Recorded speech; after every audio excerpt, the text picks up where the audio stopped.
ሰላም ሰላም ውድ የስኬት አካዳሚ ቤተሰቦች፣ ስኬት አካዳሚ የኦንላይን ትምህርት ቤት በመሆን ያገለግላል። ትምህርቶችን በኦንላይን እናስተምራለን። በኢሞ፣ በቴሌግራም፣ በዋትሳፕ፣ በሌሎችም የሚዲያ አማራጮች እያስተማርን እንገኛለን። ለመማር የምትፈልጉ ቤተሰቦቻችን ቪዲዮ ላይ ባስቀመጥነው ስልክ ወይም ሊንኮቻችንን በመጠቀም ሀሎ ይበሉን፣ ይደውሉልን። የፈለጉትን ትምህርት በፈለጉት ሰዓት ከሰኞ እስከ ዓርብ በማስተማር ላይ እንገኛለን። በዛሬ ትምህርታችን ቪዲዮችን ደግሞ ይዤላችሁ የመጣው ክፍል 2 ወይም ደግሞ ፓርት 2 ቪዲዮ ወይም ትምህርት እንማማራለን። ከዚህ በፊት ኤ በተባለው አናባቢ ወይም ደግሞ ቫውል በአጭር ድምጽ ጊዜና በረጅም ድምጽ ጊዜ እንዴት ማንበብ እንዳለብን ተመምረን ነበረ። ዛሬ ደግሞ ኢ በተባለችዋ ቫውል ወይም ደግሞ አናባቢ በአጭር ድምጽ ጊዜ እንዴት እናነባለን፣ በረጅም ድምጽ ጊዜ እንዴት እናነባለን የሚሉትን እንማማራለን ማለት ነው። እንግዲህ ከዚህ ጋር ስታዩ ኢ የሚባል አናባቢ ወይም ደግሞ ቫውል በእያንዳንዱ ቃል ላይ እንመለከታለን ማለት ነው። በዚህን ጊዜ እንዴት እናነባለን ነው።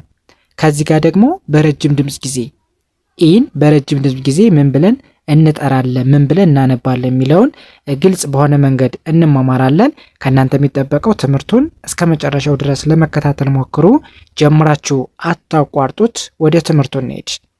ኦኬ፣ ከመጀመሪያው ስንጀምር የመጀመሪያው ምን ይላል?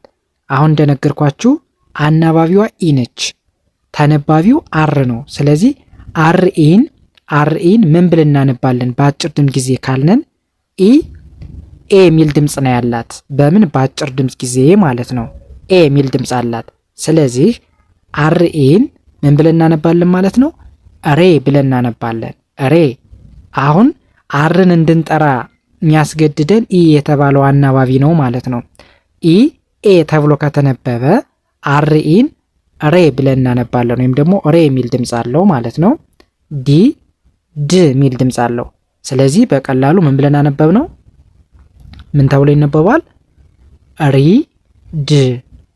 ሪድ ብዬ አነባዋለሁ። ይኸው ከዚህ ላይም በአማርኛው ሬድ ይላል ማለት ነው። ምን ማለት ነው? ቀይ ማለት ነው።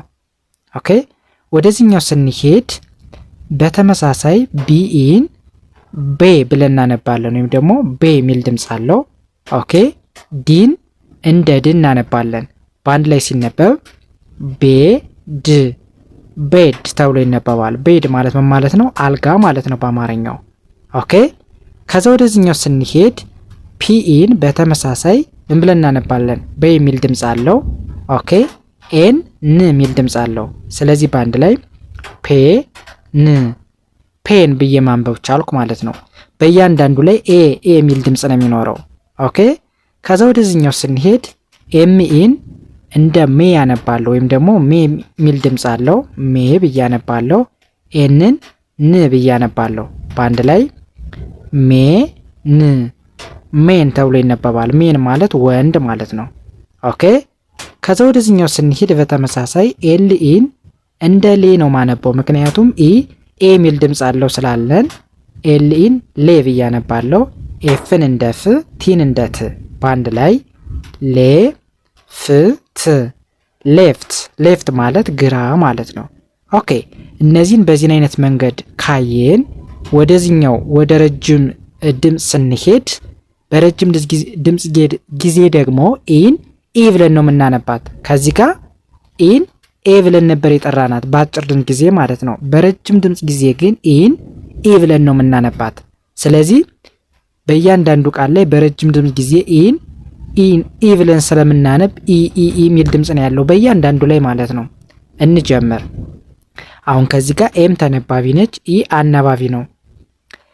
ከዚህ በፊት ግን እንደነገርኳችሁ አንድ አናባቢ ብቻ ካለው በአጭር ድምጽ ነው የምታነቡት። ሁለትና ከዛ በላይ አናባቢ ካለ ግን በረጅም ድምጽ ነው የምናነባው። ስለዚህ አሁን ከዚህ ጋር ከሁለት በላይ አናባቢ እናያለን ማለት ነው። ለዛ ነው በረጅም ድምጽ የምናነባው። ኦኬ፣ ስለዚህ ኤምኢን ሚ ብዬ አነባለሁ። አሁን ሚ ስንል ኢ የሚል ድምጽ አለ በውስጥ ታዋቂነት። ለምን? ኢ የሚል ድምጽ ስላላት ማለት ነው። ስለዚህ ኤምኢን ሚ ላለው ኢ ሳይለንት ነች። ቲን እንደ ት አነባለሁ። በአንድ ላይ ሚት ማለት መገናኘት ማለት ነው በአማርኛው።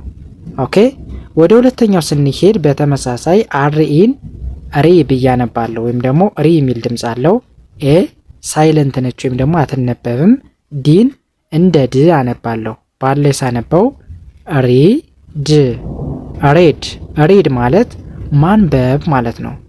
ኦኬ ከዛ ወደዚህኛው ስንሄድ በተመሳሳይ ቢኢን እንደ ቢ ነው ማነበው። ቢ አሁን ቢ ስትሉ በውስጥ ታዋቂነት ኢ የሚል ድምፅ አለ። ኤ ሳይለንት ነች። ሁሌም ኢና ኤ በተከታታይ ሲመጡ ኢ ትነበባለች፣ ኤ አትነበብም።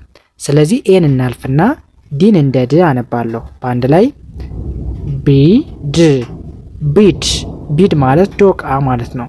ኦኬ ወደዚህኛው ስንሄድ በተመሳሳይ ኤምኢን ሚ ብዬ አነባለሁ ወይም ደግሞ ሚ የሚል ድምፅ አለው። ኦኬ ከዛ ዲ አይን እንደ ዲ ኤን እንደ አ በአንድ ላይ ሚዲያ ማለት ሚዲያ ነው።